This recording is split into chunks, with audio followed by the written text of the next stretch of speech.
Bapa kami yang di surga, kami bersyukur kepada Engkau, kalau Engkau yang terus pimpin kami, Engkau yang terus beri anugerah kepada kami, untuk kami boleh menikmati hari Sabat, untuk kami boleh menikmati perjumpaan dengan Engkau. Saat ini kami akan mendengarkan kebenaran firman-Mu, biarlah Roh Kudus yang pimpin kami, untuk kami boleh mengerti akan kebenaran firman-Mu, untuk kami setia menantikan Kristus. Kau juga yang pimpin hamba, untuk boleh menyampaikan kebenaran firman menjadi wakil-Mu, dengan penuh kuasa memberitakan firman. Biarlah Engkau yang dinyatakan, biarlah kami boleh berjumpa dengan Engkau dalam firman. Dalam nama Tuhan Yesus kami berdoa. Amin. Mari kita buka Injil Lukas, pasal yang kedua, ayat 21 sampai 33. Lukas 2, ayat 21 sampai 33, kita akan merenungkan Natal yang pertama menurut Simeon. Tadi yang KU1, dari sudut pandang gembala dan juga ada pujian malaikat. Kali ini dari Simeon dan pujian yang juga dinaikkan oleh Simeon.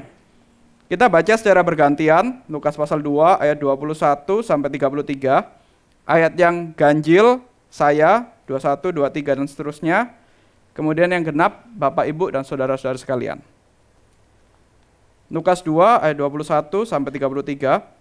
Dan ketika genap 8 hari dan ia harus disunatkan, ia diberi nama Yesus, yaitu nama yang disebut oleh malaikat sebelum ia dikandung ibunya.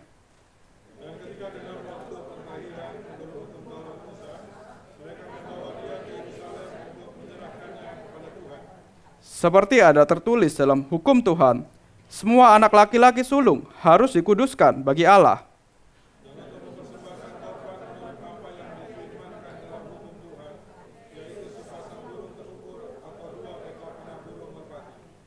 Adalah di Yerusalem, seorang bernama Simeon. Ia seorang yang benar dan saleh, yang menantikan penghiburan bagi Israel. Roh Kudus ada di atasnya.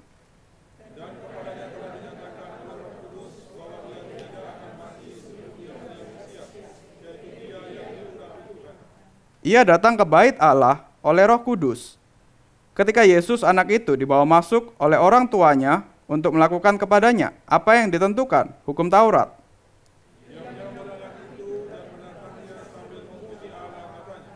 Sekarang Tuhan, biarkanlah hamba-Mu ini pergi dalam damai sejahtera, sesuai dengan firman-Mu. Yang telah Engkau sediakan di hadapan segala bangsa.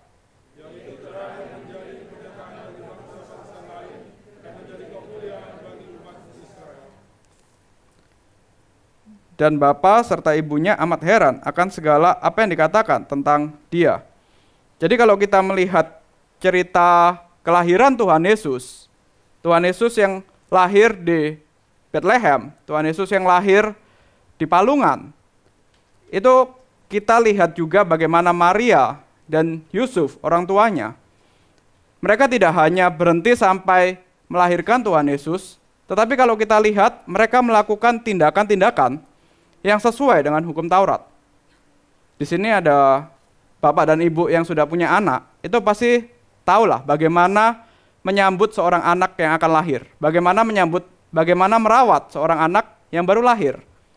Seorang orang tua yang baik, itu pasti dari jauh-jauh hari akan menyiapkan segala kebutuhan sang anak, baik itu pakaiannya, tempat tidurnya, segala mungkin susunya, bagaimana dia nanti juga pampersnya, bagaimana dia nanti makan, minum, semua sudah disiapkan berminggu-minggu sebelum anak itu dilahirkan.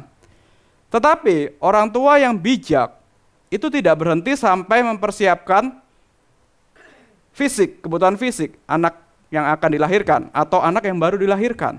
Tetapi orang tua yang bijak itu juga akan memperhatikan kebutuhan rohani dari anak itu.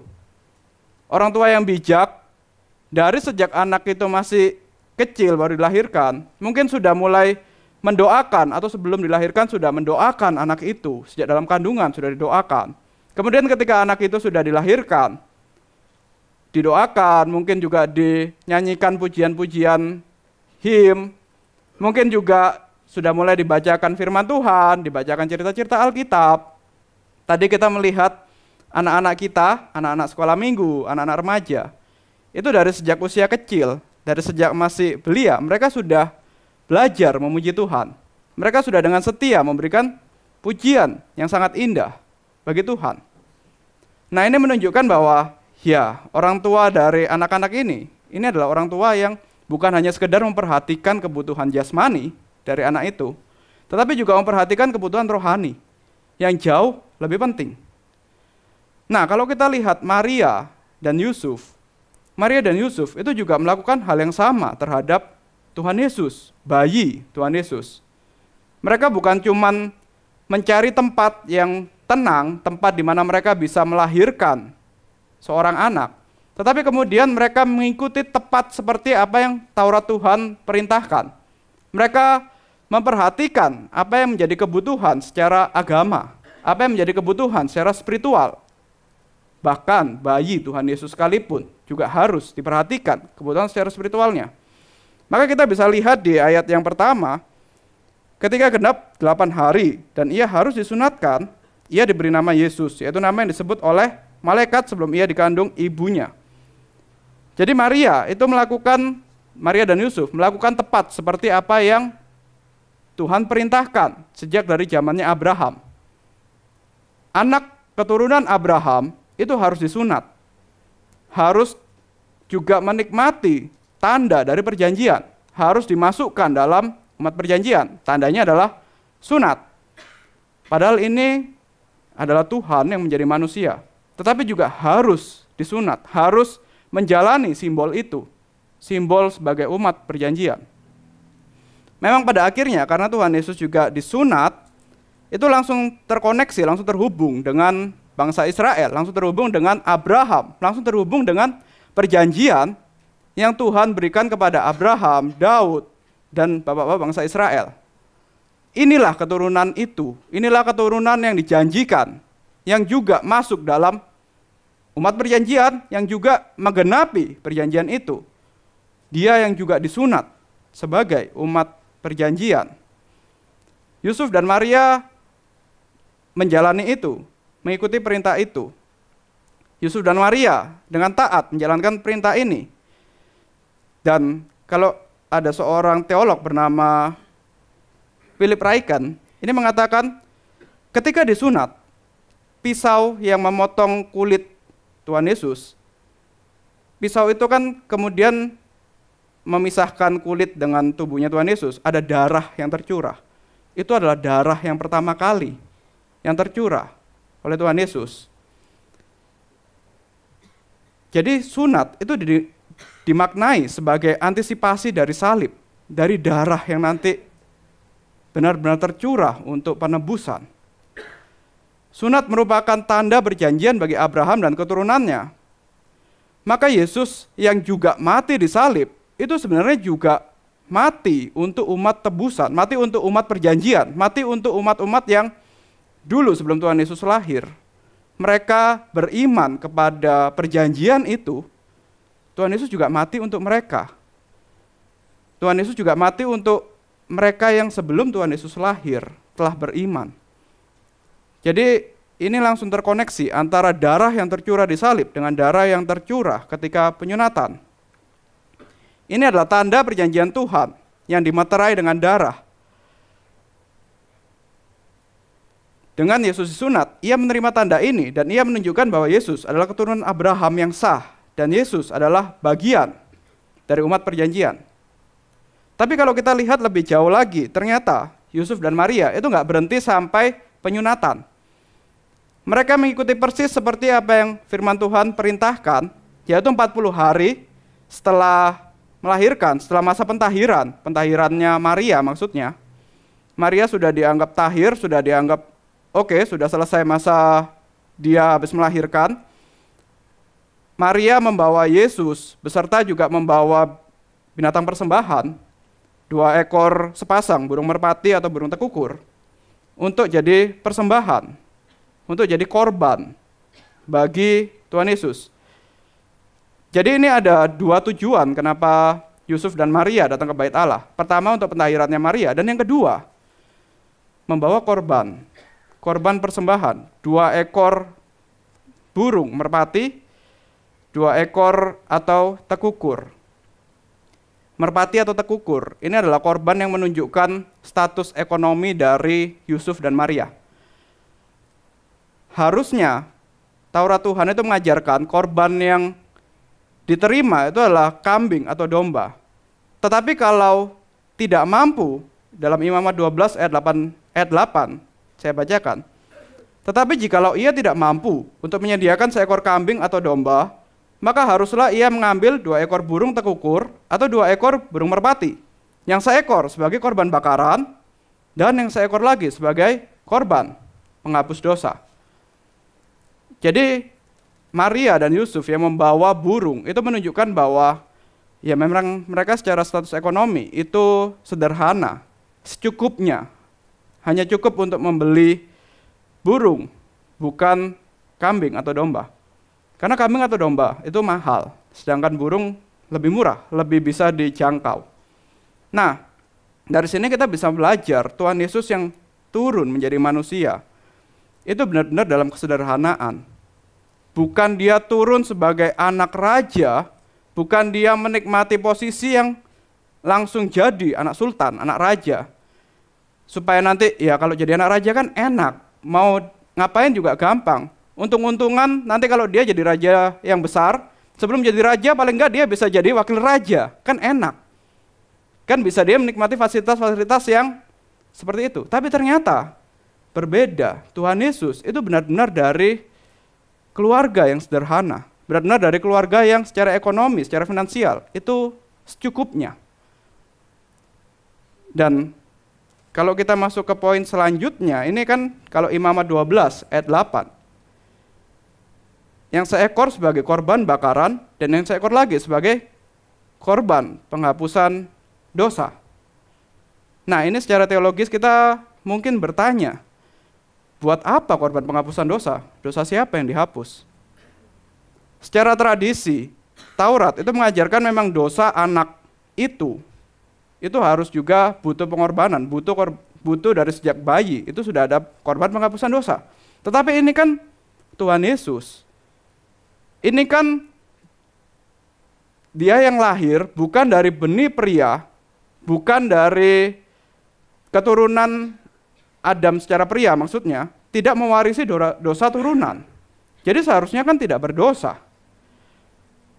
Juga Tuhan Yesus sepanjang hidupnya itu tidak pernah berdosa. Berbeda dengan kita, berbeda dengan anak-anak lain, itu kan hasil dari pertemuan pria dan wanita, hasil dari pernikahan, maka ya ada anak, keturunan pria, keturunan wanita, keturunan Adam, mewarisi dosa turunan. Tapi Tuhan Yesus itu kan tidak mewarisi dosa ini. Jadi untuk apa Yusuf dan Maria membawa korban penghapusan dosa?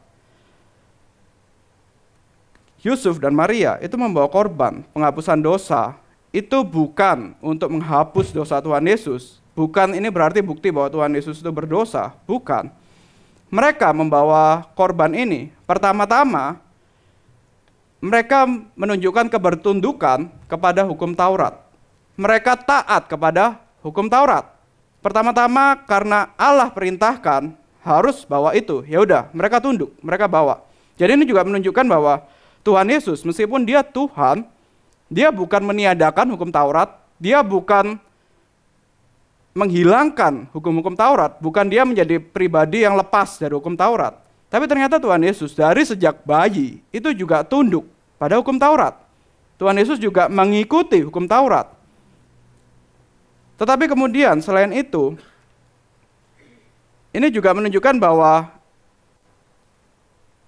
Yesus ini juga menjadi tanda, menjadi simbol nanti bahwa di kayu salib dia akan menanggung dosa. Saat ini memang dia mengikuti penebusan dari binatang itu, tetapi ini hanya simbol ketika nanti digenapi di atas kayu salib. Menjadi simbol di mana Tuhan Yesus, iya memang dia tidak berdosa, tetapi dia nanti akan menanggung dosa umatnya, akan menanggung dosa kita, maka dia seakan-akan itu berdosa, tapi sebenarnya tidak, ini hanya simbol. Kalau kita buka 2 Korintus 5 ayat 21.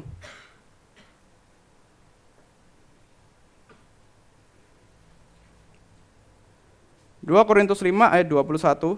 Dia yang tidak mengenal dosa telah dibuatnya menjadi dosa karena kita, supaya dalam dia kita dibenarkan oleh Allah.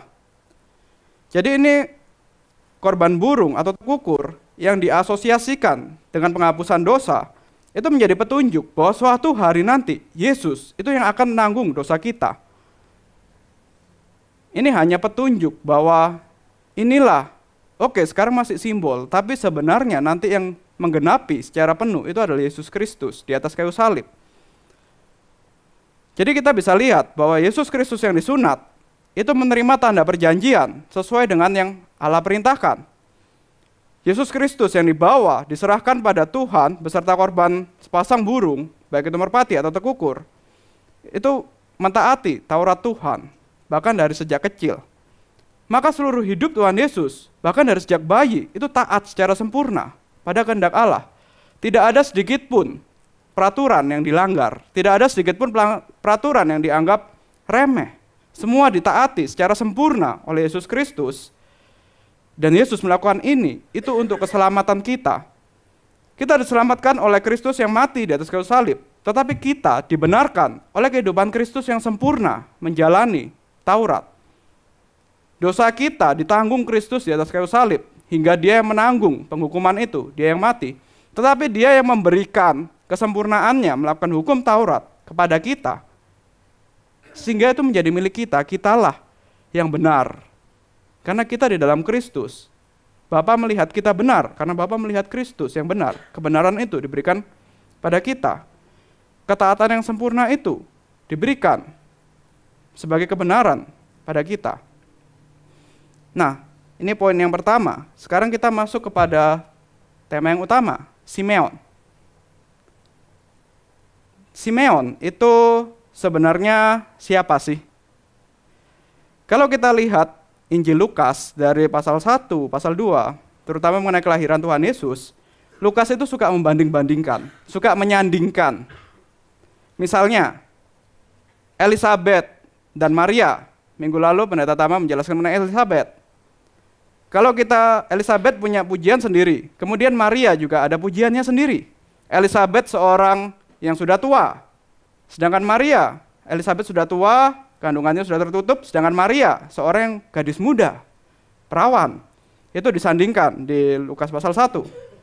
Kemudian ada juga sandingan yang lain mengenai Yohanes Pembaptis dan Yesus Kristus. Kalau Yohanes Pembaptis di pasal 1 ayat 57 sampai 66, kita lihat ini adalah seorang anak yang dinanti-nantikan. Ini adalah seorang anak yang sebelum dia dilahirkan, bahkan sebelum Elizabeth mengandung, orang-orang di sekitarnya itu sudah dengar kabar bahwa Sakaria itu melihat suatu tanda. Bahwa Sakaria itu sudah dapat nubuat, sesuatu yang besar akan terjadi. Dan kemudian benar, Elizabeth mengandung. Jadi setidaknya orang-orang yang beribadah di tempat Sakaria melayani, orang-orang yang mendengar nubuat itu menantikan. Ini akan ada sesuatu yang besar. Anak ini nanti akan jadi apa ya? Semua menantikan kelahiran anak itu. Dan ketika Yohanes Pembaptis dilahirkan, banyak orang yang tahu, banyak orang yang memang dari lama menantikan, yang memang merayakan, yang memang tahu menyambut kedatangan Yohanes Pembaptis. Sedangkan Tuhan Yesus, siapa yang tahu ketika dia lahir? Di KW 1 tadi kita membahas mengenai gembala. Hanya gembala yang pertama-tama tahu kelahiran Tuhan Yesus selain Yusuf dan Maria. Kelompok orang yang sangat sederhana, kelompok orang yang dianggap sebagai kelas kedua terendah di kalangan orang Yahudi. Kelas pertama terendah adalah orang kusta. Terendah kedua adalah gembala. Mereka dianggap sebagai pencuri. Mereka dianggap sebagai orang yang sangat-sangat kotor, sangat najis, sehingga mereka tidak layak untuk beribadah. Mereka tidak layak untuk masuk bait Allah. Tetapi justru orang-orang inilah yang Tuhan undang untuk menjadi penyembah pertama dari Yesus Kristus. Justru orang-orang yang dianggap rendah oleh manusia, justru orang ini yang jadi penyembah pertama Yesus Kristus. Orang yang kecil, orang yang sederhana. Tadi kita lihat pujian dari anak-anak sekolah minggu, anak-anak remaja. Biasanya anak sekolah minggu, anak remaja, itu kan sering dianggap Mereka kan kecil, mereka bisa apa? Tapi ternyata orang-orang seperti ini, pujian inilah pujian yang pertama kali Tuhan Yesus terima. Pujian dari orang-orang kecil, pujian dari orang-orang yang dianggap remeh oleh dunia. Bukan pujian dari seorang yang seperti Kaisar Agustus misalnya, atau Herodes misalnya. Mereka mau, Herodes itu mau berjumpa dengan Tuhan Yesus dalam alasannya. Menjumpai orang Majus kemudian bertanya, mana sih bayi itu? Tapi ternyata nggak bisa, tidak bisa bertemu. Tapi justru orang kecil yang berjumpa dengan Tuhan Yesus. Hanya sedikit orang yang berjumpa, yang tahu kelahiran Tuhan Yesus.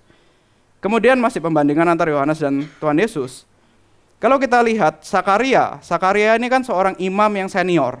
Seorang imam yang sudah pelayanannya bertahun-tahun. Sudah orang tahulah siapa itu Sakaria. Sedangkan Yusuf, dia dikenal sebagai apa? Tukang kayu. Bukan orang yang dihargai lagi-lagi. Kemudian Elizabeth itu juga disebut sebagai keturunan Harun. Sedangkan Maria, kalau kita lihat dalam pujian Magnificat, dalam pujian Maria, itu dia mengaku bahwa dia itu orang yang kecil, sederhana, tapi Tuhan memperhatikan. Jadi ada pembanding antara Yohanes Pembaptis, antara Yesus, antara Maria, antara Elizabeth, dan di bagian yang kita baca, ini juga ada pembanding juga. Kalau kali ini bukan pembanding yang kontras, tapi pembanding yang sepadanan. Dua orang yang sama-sama rajin beribadah, rajin datang ke bait Allah, sama-sama menantikan dengan setia janji itu, kedatangan Sang Mesias. Dua orang yang sederhana, dua orang yang bukan siapa-siapa, tapi dengan setia menantikan, yaitu Simeon yang pertama, bagian yang tadi kita baca, dan yang kedua Hana, yang nanti sore akan kita bahas. Ada dua tokoh yang mereka menikmati sukacita Natal. Yang pertama, karena kesetiaan mereka, karena mereka setia untuk menanti kedatangan Sang Mesias. Dalam Lukas pasal 2 ayat 25-26, saya bacakan lagi. Adalah di Yerusalem seorang bernama Simeon, ia seorang yang benar dan saleh, yang menantikan penghiburan bagi Israel. Roh Kudus ada di atasnya, dan kepadanya telah dinyatakan oleh Roh Kudus bahwa ia tidak akan mati sebelum ia melihat Mesias, yaitu dia yang diurapi Allah. Alkitab itu sebenarnya tidak membahas secara detail siapa sih Simeon ini, bahkan berapa sih umurnya. Tapi karena Alkitab mengatakan, ya dia dengan setia menantikan penghiburan, dia selalu setia datang beribadah, kita cenderung membayangkan ini orang yang dengan setia setiap hari datang beribadah. Membayangkan seperti kalau Hana itu kan disebut umurnya 84 tahun. Itu ada di ayat yang 37. Dan sekarang ia janda dan berumur 84 tahun. Tapi Simeon ini sebenarnya tidak disebut umurnya. Sebenarnya Alkitab daripada membahas mengenai latar belakangnya Simeon, Alkitab itu lebih tertarik membahas karakter dari Simeon. Dari bagian yang kita baca, dikatakan dia seorang yang benar, seorang yang saleh, seorang yang menantikan penghiburan bagi Israel. Simeon percaya bahwa Tuhan itu akan memberikan kelegaan kepada umatnya melalui janji khusus oleh Roh Kudus. Hanya Simeon dari antara jutaan orang Israel, Simeon dan Hana yang mendapat janji khusus. Simeon mendapat jaminan bahwa ia tidak akan mati sebelum melihat Sang Mesias dengan matanya sendiri. Ini yang biasanya kita langsung memikirkan bahwa dia adalah seorang yang lanjut usia. Seperti seorang yang menantikan penggenapan janji Tuhan yang umurnya terus diperpanjang karena janji itu belum tergenapi. Kalau kita membayangkan Simeon ini adalah seorang yang dengan sabar hari demi hari menantikan penggenapan janji Tuhan. Kita tidak tahu seberapa lama penantiannya, seberapa panjang tahun-tahun yang dilewati untuk menantikan. Tetapi Simeon yang dia menantikan janji itu, kita dapat membayangkan dia setiap hari, setiap pagi, bangun, kemudian dia pergi ke bait Allah, kemudian dia melihat banyak orang, dia melihat banyak orang tua yang membawa anaknya, beserta juga korban-korban itu. Mungkin dia dalam hatinya berpikir, mungkin anak inilah juru selamat itu, mungkin anak inilah yang dijanjikan. Dia mendatangi anak itu, dia lihat wajahnya, ternyata bukan. Setiap hari dia melakukan hal seperti itu. Dengan setia dia menantikan datangnya janji itu. Meskipun hari demi hari dia lewatin, kok nggak ada, kok sama aja kayak kemarin, kok tidak ada sesuatu yang besar yang terjadi. Kapan Tuhan? Kapan waktumu? Kapan anak ini lahir? Jadi kita dapat membayangkan bagaimana tabahnya seorang Simeon yang setiap hari selama bertahun-tahun datang ke bait Allah untuk menantikan kedatangan bayi Yesus. Ini juga mengajarkan kita untuk memiliki ketekunan yang sedemikian. Kita tahu Tuhan Yesus berjanji bahwa dia akan kembali datang kedua kali. Tapi sudah lewat 2000 tahun. Kita ibadah setiap minggu. Bahkan ada yang setiap hari di gereja datang beribadah juga. Nggak ketemu-ketemu Tuhan Yesus yang datang kedua kali. Kita juga menantikan Natal, sudah berapa tahun kita melewati Natal, sudah berapa kali kita merayakan Natal. Sama aja seperti tahun lalu, tidak ada sesuatu yang baru, tidak ada sesuatu yang semuanya seperti biasa saja. Tetapi atau mungkin kita juga punya doa-doa tertentu. Kita menantikan, kita pernah berdoa dengan permintaan tertentu, menyampaikan keluh kesah tertentu kepada Tuhan, tapi kemudian tidak ada jawaban, tidak ada sesuatu yang terjadi. Kemudian kita mulai, sudahlah, ini sepertinya memang tidak akan terjadi. Ini sepertinya memang bukan janji Tuhan yang benar. Maka kita mulai undur, kita mulai tidak setia. Sudah lagi nggak mendoakan. Sudah lagi nggak beribadah. Sudah lagi merasa, enggak lah, Tuhan Yesus 2000 tahun juga sudah nggak datang-datang lagi kok.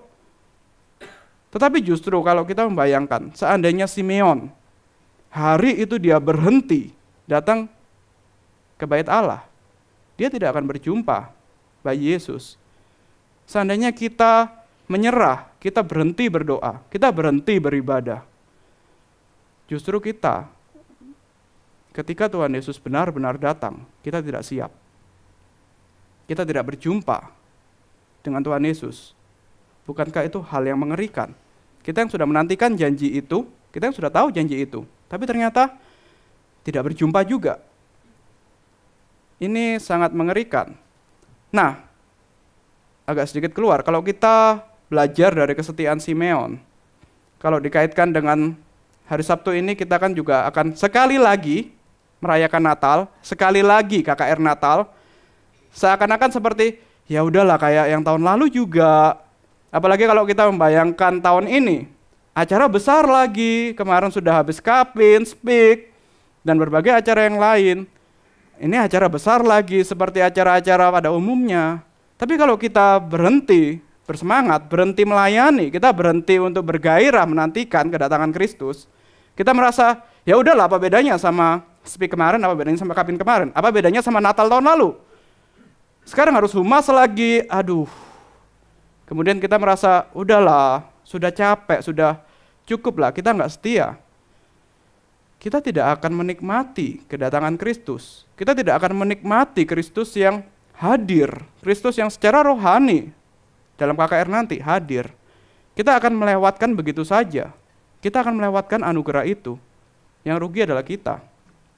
Maka meskipun lagi-lagi kita harus melayani, lagi-lagi kita harus berjuang secara keras, tapi kita bisa belajar dari Simeon yang setiap hari datang ke bait Allah, menantikan bayi Yesus. Kita pun juga, oke lah, ada event besar lagi, kita setia lagi untuk melayani, kita setia untuk tetap memberitakan kabar gembira itu, kabar keselamatan itu. Kembali ke Simeon yang setiap hari datang ke bait Allah, suatu hari, suatu saat, mungkin dia sudah bersiap seperti biasa, datang ke bait Allah, mungkin dia juga dalam perjalanan berdoa, Tuhan, apakah ini harinya?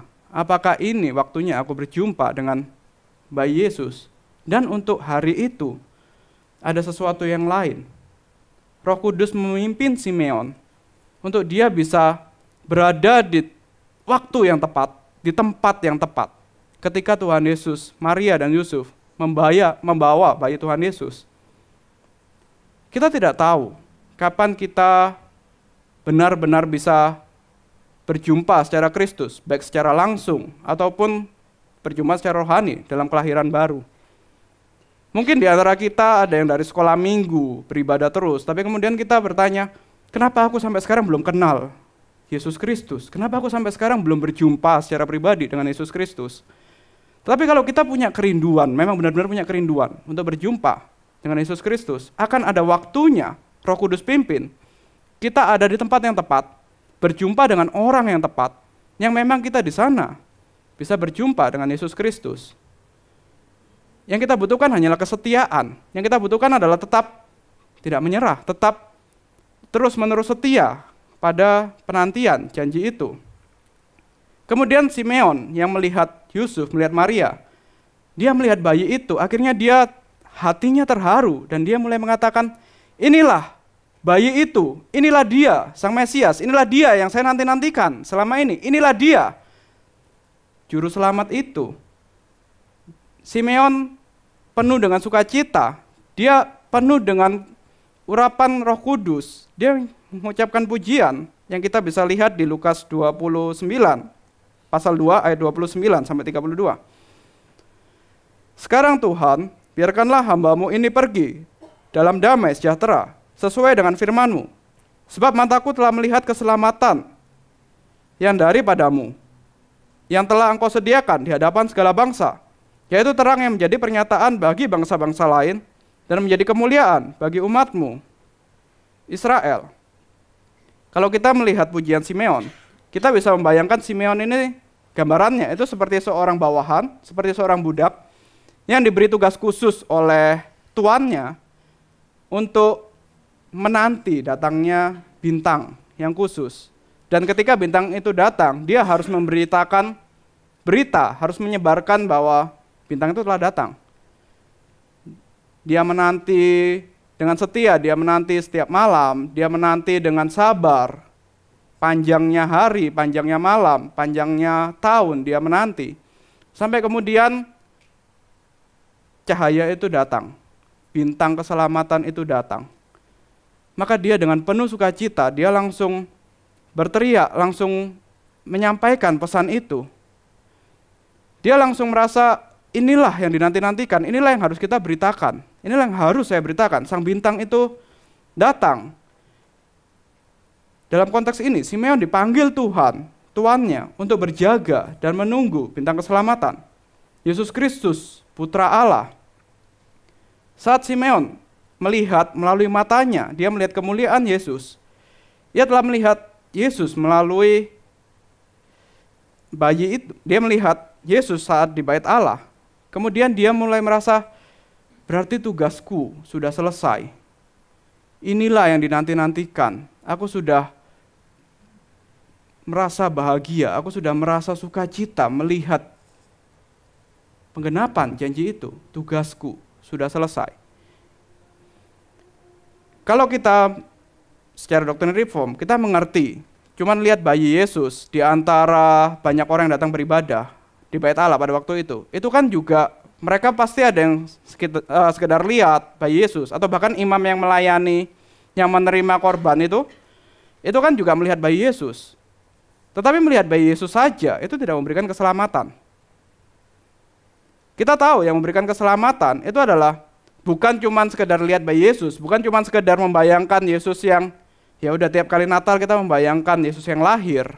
Tapi yang membawa keselamatan itu kan kita yang percaya kepada Yesus Kristus, yang melayani, memberitakan Injil Kerajaan Allah, kemudian dia hidup secara sempurna, tidak melanggar hukum Taurat.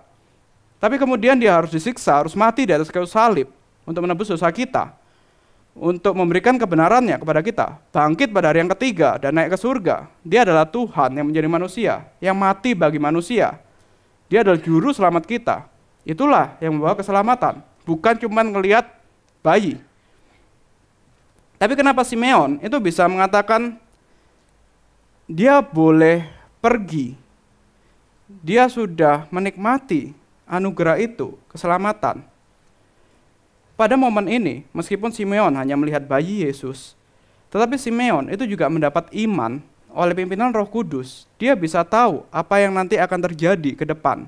Bayi ini yang akan menjadi juru selamat. Bayi ini yang akan menggenapi perjanjian. Dia yang akan mati di atas kayu salib. Jadi Simeon itu dengan iman, dengan kesetiaannya, dengan iman, dia bisa melihat apa yang akan terjadi pada bayi Yesus. Jadi kedatangan bayi Yesus itu memberi dampak yang sangat penting bagi Simeon. Melalui kedatangan Yesus, Simeon siap mati. Simeon membuka pujiannya dengan pernyataan, ini pujian yang aneh. Biasanya orang menaikkan pujian itu kan pujian yang penuh sukacita. Tapi ini pujian justru dibuka dengan kalimat pernyataan bahwa dia siap mati. Sekarang Tuhan, biarkanlah hamba-Mu ini pergi dalam damai sejahtera, sesuai dengan firman-Mu. Kita tidak tahu seberapa lama, seberapa panjang Simeon menantikan masa itu. Tetapi ketika Simeon berjumpa dengan Kristus, memang masih bayi, tetapi secara iman, secara rohani, dia tahu karya Yesus Kristus. Dia siap untuk mati. Secara prinsip, ini juga penting untuk kita hidupi. Semua orang yang berjumpa, semua orang yang melihat Yesus, yang berjumpa dengan Yesus Kristus secara rohani, semua orang yang beriman, yang lahir baru, yang telah menerima Yesus Kristus sebagai Tuhan dan Juru Selamat, itu adalah orang-orang yang siap untuk mati. Orang-orang yang siap untuk meninggalkan dunia ini, siap untuk meninggalkan segala kemegahan dunia ini, siap untuk mati secara, ya bukan mati kekal, tapi mati tutup usia, dan juga siap untuk meninggalkan kemegahan dunia. Kalau kita tidak mengartikannya dalam artian mati tutup usia, paling enggak dia mau mematikan dirinya, tidak lagi menikmati dunia, tapi dia siap untuk datang kepada Tuhan. Dan datangnya itu dengan penuh sukacita. Dia siap untuk meninggalkan segala kefanaan, tidak lagi terikat oleh keinginan dunia, tetapi siap selalu berjumpa dengan Yesus dalam kekekalan. Kita yang lahir baru adalah kita yang siap untuk berjumpa dengan Tuhan Yesus dalam kekekalan. Dan ini adalah suatu sukacita yang luar biasa besar. Sebaliknya, siapapun yang belum pernah berjumpa dengan Tuhan Yesus, yang belum pernah melihat Tuhan Yesus, mereka tidak siap untuk mati. Ketika kita melihat Yesus, ketika kita melihat keselamatan dari Yesus, kita siap untuk berpisah dengan dunia ini dan masuk dalam hidup kekal. Sekarang yang jadi pertanyaan, apakah kita telah melihat Yesus melalui iman? Apakah Natal ini cuma sekedar kita melihat, ya udah bayi Yesus itu, secara fisik kita merayakan Natal, tapi apakah secara rohani, secara iman, kita benar-benar mengenal, benar-benar berjumpa secara pribadi dengan Yesus? Ketika kita sudah menikmati perjumpaan itu, kita seperti Simeon. Tuhan, saya telah melihat keselamatan itu, saya telah melihat Kristus, saya telah mengenal Kristus. Saya siap untuk meninggalkan dunia ini. Dan justru itu adalah penghiburan yang paling besar. Itu adalah sukacita yang paling besar, sukacita Natal yang sebenarnya, sukacita yang benar-benar melepaskan manusia dari belenggu dosa. Apa yang membuat manusia merana? Itu kan karena dosa. Karena manusia takut akan penghukuman Tuhan, karena manusia takut akan keadilan Tuhan, sehingga manusia berusaha untuk mencari jalan agar lepas dari murka Tuhan itu. Ya udah cari Tuhan yang lain, uang. Tapi apakah uang bisa memberikan kebahagiaan yang kekal? Tidak bisa. Kalau manusia tidak dapat jalan keluar untuk dia bisa rekonsiliasi, untuk dia bisa berdamai dengan Tuhan, dia tidak akan punya rasa damai yang sesungguhnya, tidak akan punya sukacita yang sesungguhnya. Karena akan selalu dihantui oleh dosa, selalu dihantui oleh rasa bersalah, selalu dituduh oleh hati nurani, selalu menganggap diri, oh ya saya ini berdosa, apapun itu saya tidak layak, saya ini orang yang pantas untuk dihukum.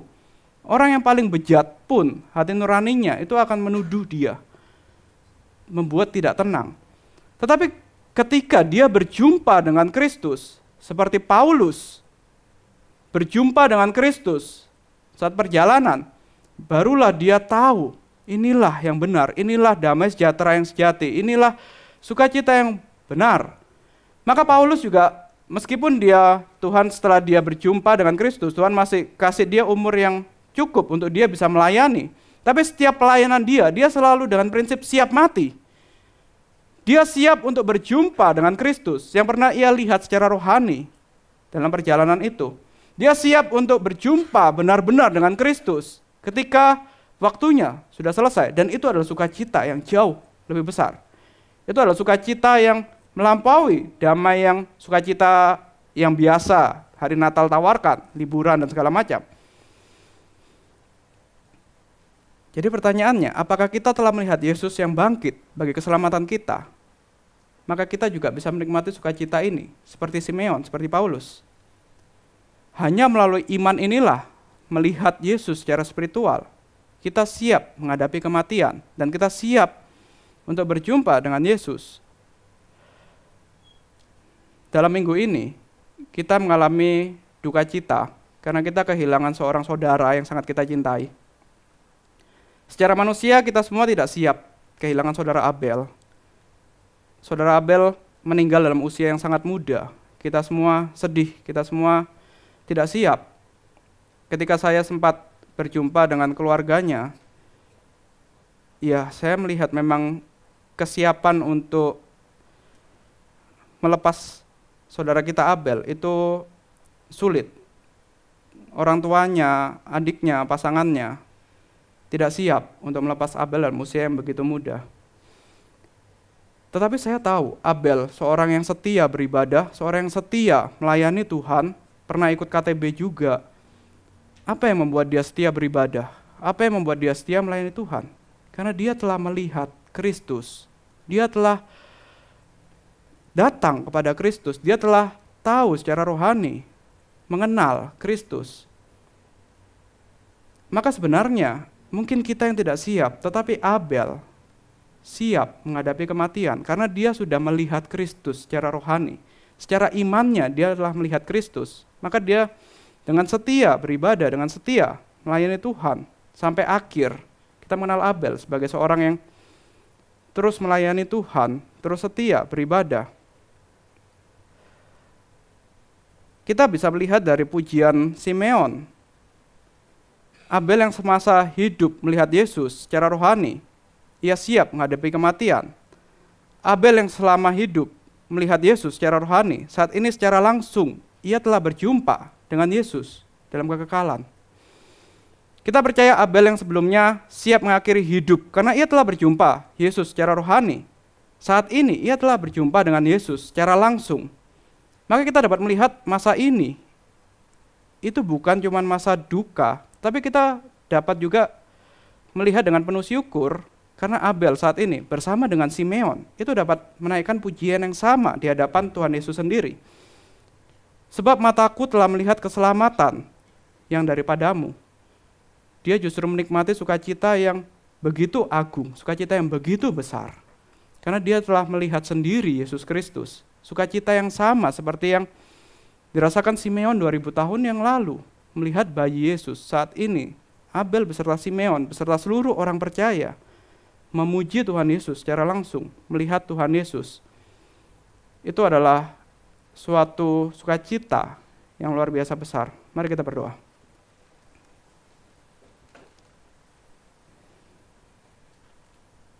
Bapa kami yang di surga, kami bersyukur kepada Engkau melalui hamba-Mu yang setia, Simeon, yang berjumpa dengan Putra Tunggal-Mu, Yesus Kristus, memberikan sukacita yang begitu besar, membuat Simeon siap untuk menghadapi kematian. Begitu pula kami yang telah berjumpa dengan Kristus, yang telah percaya kepada Kristus, kami siap menghadapi kematian, karena kami tahu sukacita yang terbesar itu ada di sana.